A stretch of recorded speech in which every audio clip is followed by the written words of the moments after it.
అందరి దృష్టి ఆ నియోజకవర్గం మీదే. అక్కడ ఏం జరగబోతోంది? ఏ పార్టీకి విజయ అవకాశాలు ఉన్నాయి? రాష్ట్రమంతా ఇప్పుడు ఇదే చర్చ.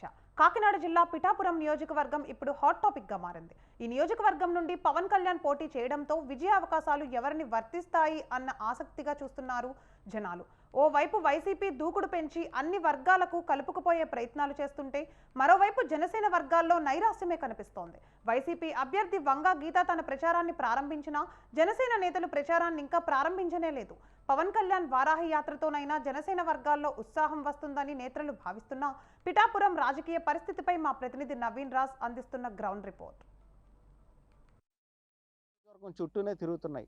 అన్ని రాజకీయ పార్టీలు ఈ నియోజకవర్గం మీద దృష్టి కేంద్రీకరించాయి.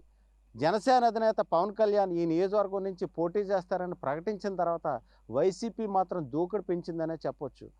ఒక విధంగా చూస్తే జనసేనలో నైరాశ్యం కనిపిస్తుంటే వైసీపీలో జోష్ కనిపిస్తుందనే చెప్పొచ్చు. జనసేన అధినేత పవన్ కళ్యాణ్ పిఠాపురం నుంచి పోటీ చేస్తారని ప్రకటించారే తప్ప ఈ నియోజకవర్గం వైపు ఆయన రాకపోవడం, జనసేన నేతలు ఎవరో కూడా ప్రచారంలో పాల్గొనకపోవడం కూడా ఆ వర్గాల్లో నైరాశ్యం కనిపిస్తుంటే, వైసీపీకి సంబంధించిన నేతలు, ముఖ్య నేతలు కూడా ఈ నియోజకవర్గాన్ని చుట్టుముట్టి అన్ని వర్గాల్ని తమ వైపు తిప్పుకునేందుకు అస్త్రశస్త్రాలను అయితే వినియోగిస్తున్న పరిస్థితి ఉంది.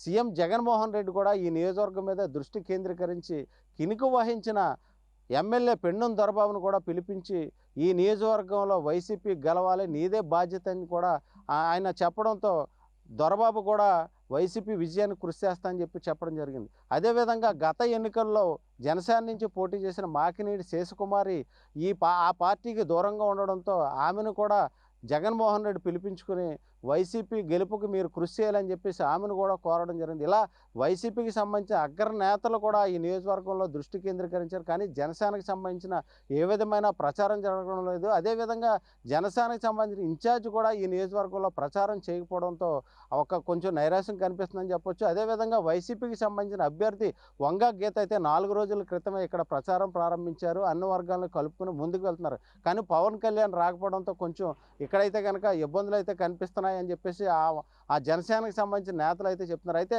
జనసేన అధినేత పవన్ కళ్యాణ్ ఈ నియోజకవర్గం నుంచి వారాహి యాత్ర, పాదయాత్ర తర్వాత ఈ ప్రజల్లో ఏ విధమైన కదలిక వస్తుంది, రెండు పార్టీల మధ్య పోటీ ఏ విధంగా ఉండబోతుంది అనేది వేచి చూడాల్సిన పరిస్థితి. ఇది తాజా పరిస్థితి. కెమెరామెన్ సత్యతో నవీన్, స్వతంత్ర న్యూస్, కాకినాడ నుంచి.